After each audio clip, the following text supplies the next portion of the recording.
Anyway, so yeah, the song, Take a Minute by Tom Harris. If you haven't heard it yet, it's on Spotify, obviously, it's on Tom's Bandcamp. Go and listen to it first, because I'm not going to be able to play it here. I'm going to be looking at the different elements of the song, but I'm not going to play it in full.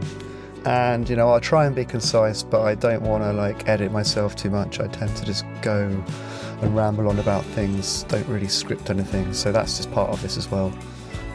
So yeah, got some notes here actually. The song was so good, thought straight away, even I heard it acoustically, Tom's range, he starts kind of low, ends up going full voice and with some falsetto stuff in the middle. So it's quite a lot of dynamic, it's sometimes intimate.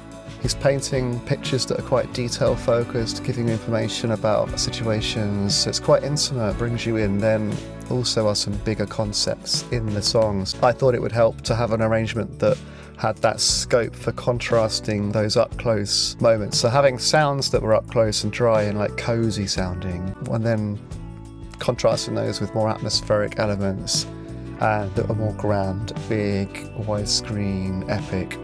So the brief was always to use traditional instrumentation, guitars, bass, drums, vocals. Tom writes on this old nylon string that he's been writing on for years, so he had written the song in that way, so brought that over with him, all the way from Argentina to Brighton.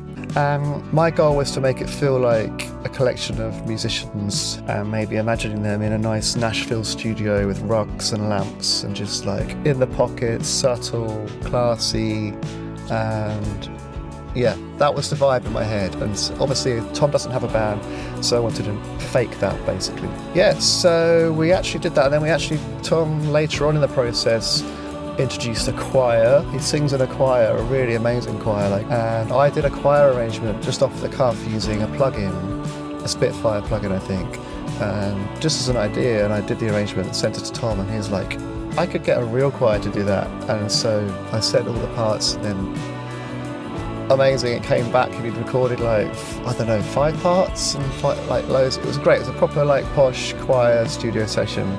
That added, and then one of his friends plays cornet, and that went on, lended it a really somber, melancholy tone to it. So those elements really brought a lot to the table.